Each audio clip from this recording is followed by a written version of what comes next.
Madam நீங்கள் வந்து கடைக்கு வந்துடுறீங்களே எப்படி இருக்கும் உங்கள் கிச்சன்லாம் அப்படி அப்படியே போட்டு வந்துடுவீங்களா அப்படின்னு சொல்லிட்டு ஒரு காலத்தில் அம்மாப்பா நான் கூட அப்படி அப்படியே போட்டு போயிடுவேன். ஈவினிங் வந்து பார்க்கலாம். சம்டைம்ஸ் அந்த வெசல் வாஷ் பண்ணுறதுக்கு 2 நாள் கூட ஆகிடும். தேவையானதை மட்டும் எடுத்து போட்டு வாஷ் பண்ணுவேன். யாராவது வீட்டுக்கு வராங்கன்னா எனக்கு ரொம்ப பயமாக இருக்கும். ஐயோ என்னடா அது வீட்டுக்கு வந்துட்டாங்கன்னா அசிங்கமாக இருக்குமே அப்படின்னுட்டு. அதுக்கப்புறம் நானாக வந்து ஒரு செல்ஃபாக வந்து என்னை நானே வந்து இல்லை நம்ம சரி பண்ணணும் அப்படின்ற மாதிரி பண்ணிட்டேன்ப்பா. நான் என்ன பண்ணுறதுன்னா பாத்திரம் சமைக்கும் போதே எல்லா பாத்திரத்தையும் டக்கு டக்குன்னு தடவை வாஷ் பண்ணி வச்சிருவேன். அது க்ளீனாக அப்படியே வச்சிருவேன். இங்கே பாருங்களேன், நான் சமைச்சிட்டு இதெல்லாம் கூட இப்பெல்லாம் வந்துட்டு ஸ்டவ் கூட வாஷ் பண்ணிடுறது.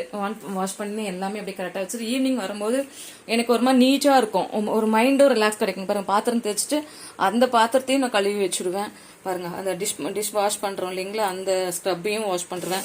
இதில் வந்து அந்த குப்பையெல்லாம் போட்டு வைப்பேன். அதையும் வாஷ் பண்ணி க்ளீனாக வச்சுருவேன். நான் ஜிங்க்கும் க்ளீனாக இருக்கும் உங்களுக்கு. இது பாருங்க, இது ஒரு டிப்ஸ்பா. இது வந்து ஆக்சுவலாக இந்த தண்ணியில் எரியும்னு சொல்லுவாங்க இல்லைங்களா, அந்த லைட்டு அது வந்து நான் 2 வச்சிருப்பேன்ப்பா. அது வந்து நான் லைட் ஆஃப் பண்ணிட்ட பிறகு கூட காமிக்கிறேன் பாருங்களேன். அது வந்து அப்படி வெளிச்சமா இருக்க மாதிரி இருக்கும். அது பார்க்க கொஞ்சம் அழகா இருக்கும், ஒரு நீட்டா இருக்க மாதிரி ஒரு ஃபீல் இருக்கும். அந்த மாதிரி இது கருவேப்பிலை கொஞ்சம் அதிகமா இருந்துச்சுன்னா நான் இந்த மாதிரி வச்சிருவேன். ஏன்னா கருவேப்பிலை வாசனை எனக்கு ரொம்ப பிடிக்கும். அதனால இந்த கருவேப்பிலை காஞ்சாலும் பரவாயில்லைன்னு சொல்லிட்டு அதை போட்டு வச்சிருவேன். வச்சிட்டோன்னா அது கொஞ்சம் வாசனையா இருக்க மாதிரி இருக்கும். இது ஸ்னேக் பிளான்ட் வச்சிருப்பேன்ப்பா. இது பாசிட்டிவ் வைப்ஸ், எனக்கு பொறுத்த வரைக்கும் பாசிட்டிவ் வைப்ஸ் ப்ளஸ் வந்து இது ஆக்சிஜன் கொடுக்கும். அந்த மாதிரி நான் ஃபீல் பண்ணி எல்லாமே கரெக்டாக வச்சுருவேன். இங்கே பாருங்கள், நான் லைட்டை ஆஃப் பண்ணி காமிக்கிறேன். என்னோடய கிச்சன் எப்படி இருக்குன்னு பாருங்களா. அந்த லைட்டு பார்க்க ரொம்ப அழகாக இருக்கும். அது ஒரு ட்ராப் தண்ணி தான். அது போக போக வாங்கிக்கலாம். அது ஒன்றும் பெரிய விலை கூட இல்லைப்பா. 10 ருபீஸ்லேருந்து இப்போ பாரிஸ் போனீங்கன்னா 10 ருபீஸ், 12 ருபீஸ், 15 ருபீஸில் கூட நம்ம லோக்கல் கடையில் கிடைக்கும். பரவாயில்ல, நம்ம எவ்வளோ செலவு பண்ணுறோம்.